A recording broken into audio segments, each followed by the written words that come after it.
So the first topic we want to cover here when it comes to getting good with money is how to budget. Now, this is probably the most important topic that you will ever learn about when it comes to money, and one of the things that you will have to get comfortable with before anything else can happen. There are tons of different strategies out there for how to budget and how to make the most of your money, and some of them are more hands-on than others. But as I mentioned in the intro, the most important thing here is that you do not wait to have a lot of money in order to start budgeting it. If you only have $10 a month, you need to account for every one of those $10, where they're coming from and where they're going, and then what you want to be doing with them. But let's do a quick basic definition of a budget. A budget is an estimate of your income, the amount of money you're bringing in and have available to spend, save, or invest, and your expenses, all the things that you need to spend money on. It can be as simple as a piece of paper split into two columns where you jot down all of your paychecks, gifts, and so on in one column,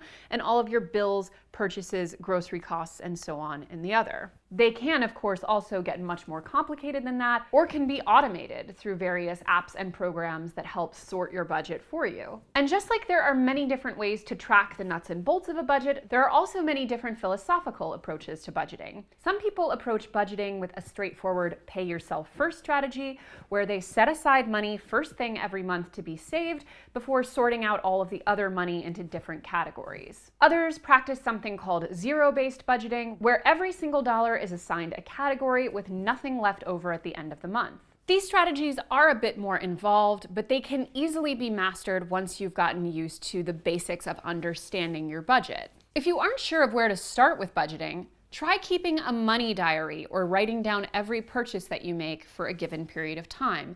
It will help you start to understand patterns in your spending so you can get an idea of how much money you want to be dedicating to each category, as well as some of the things that you probably want to cut out. But no matter your individual strategy, the most basic thing to keep in mind about a budget is that, simply put, your expenses should not exceed your income. You want to finish every month in the black, meaning that you have money left over with which to save or invest. But more on that later. If you're spending more than you're bringing in, that means you're in the red for the month, or that you've spent more than you've earned, and you may still owe that money, like on a credit card or to someone you might have borrowed it from. The most traditional budget there is what we mentioned before, a simple list of the money coming in compared with a list of the money going out. You record your income and assign it a category. Things like scholarships or bursaries, student loans, paychecks, parental contributions, gifts, etc. Now, there are many ways to budget this income depending on how hands-on or hands-off you want to be. Some people swear by the old school Google Sheets method, of which there are plenty of examples, including on the Financial Diet. But others, myself included, prefer apps like Mint, which help automate the categorization and analysis of all of your different spending and income.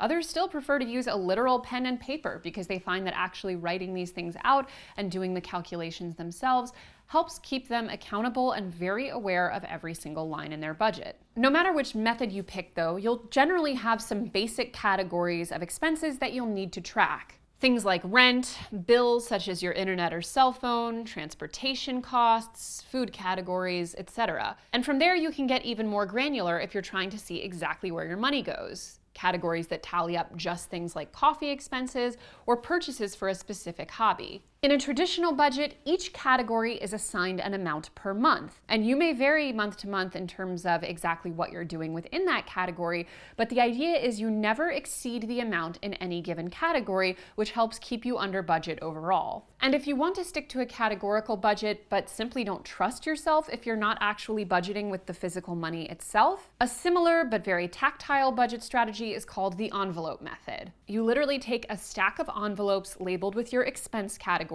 and whatever money you put in each of those envelopes is the only money you can use for that category that month. The envelope method is obviously rather labor intensive, but many people do find it very helpful to totally realign how they think about money and start fresh on a very accountable budget. Also keep in mind, for big recurring expenses like your rent or utilities, you may not want to keep them in envelopes. You may want to just simply automate those bills out of your checking account so you don't have so much cash on hand all the time. Another popular budgeting method is the 50-30-20 rule. The bare bones of it is that 50% of your income should go to necessities, we'll get there, 30% goes to things that you want, and 20% goes to savings or paying off debt. And some people do prefer to swap those last two, so 20% is going to wants and 30% to savings. And this is a very effective way for many people to budget because it's a zero-sum budget, meaning that every single dollar is allocated. But it's also a bit inflexible because, for example, you may live in a place where it's not realistic for your total necessary purchases each month to fall under 50% of your take-home pay.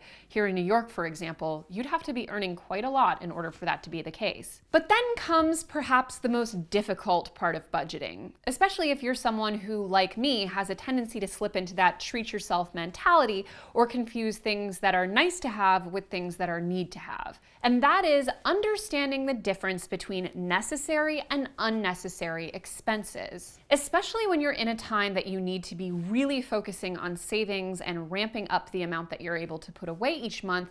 Becoming very, very clear and tactical about really separating necessary versus unnecessary is of the essence. So you have to be super honest with yourself. What are the basics that you need to get by each month? There should be a basic minimum grocery bill, things like your rent, although in many cases you could arguably find a different living situation in which your rent would be lowered, things like your basic utilities, internet, cell phone, etc. And once you have identified in a very honest and clear way what your absolute necessary expenses are, those need to be taken out of your budget first and foremost. By subtracting this amount from your monthly income, you get a clear number of what you have left over for everything else. And that everything else has to represent both your unnecessary expenses and your savings / debt repayment / investing. And don't get me wrong, unnecessary expenses doesn't mean you will never buy or pay for these things. It just means that when push comes to shove, they do not absolutely need to be included in your monthly budget. Things like going out to dinner with your friends, subscriptions, gym memberships, fitness classes,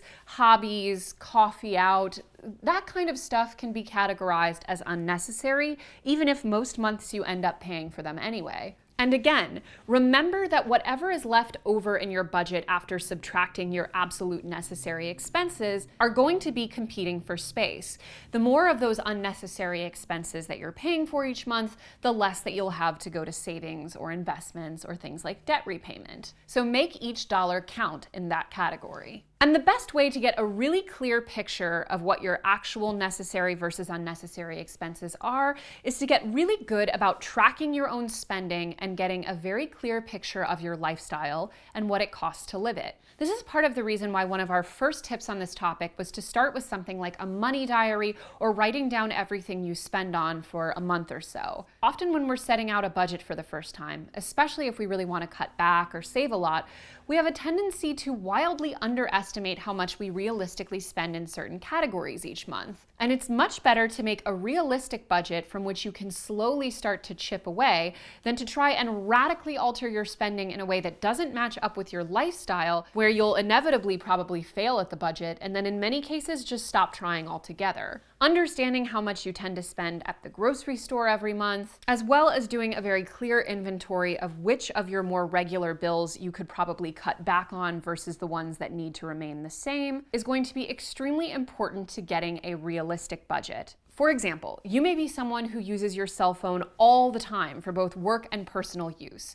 So for you, it's much more important to just go ahead and pay for that more expensive unlimited monthly plan than to try and radically lower your monthly cell phone bill to a point where you constantly end up having to pay overages each month. From a very clear inventory of your spending and analysis of your lifestyle, you will be able to paint a very clear portrait of unnecessary versus necessary and identify the places in which you can start to make meaningful changes without radically altering your lifestyle or setting yourself up for failure. You don't have to have an incredibly strict budget in order to get control over your money. Sometimes you're going to spend on frivolous things or make mistakes or buy something that you might regret, and that's okay. What is important for everyone, though, is having a very clear understanding of what is coming in and what is going out. And it's also okay to experiment with different methods of budgeting so that you can get a feel for what works best for you and what's more sustainable for you in the long term. The power of a budget is in having control over your money, and at the very least, even if you're currently spending more than you make for various reasons outside of your control,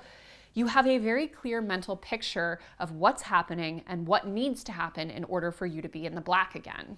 And again, remember that no matter how little you may be taking in each month, it is never too early to start budgeting and learning these concepts. Because waiting until you're rich to have a budget is like waiting until you're married to start dating. Don't forget to check out the next episode in our guide to getting good with money for college students. And for all things talking about money, don't forget to check out The Financial Diet here on YouTube or all around the internet.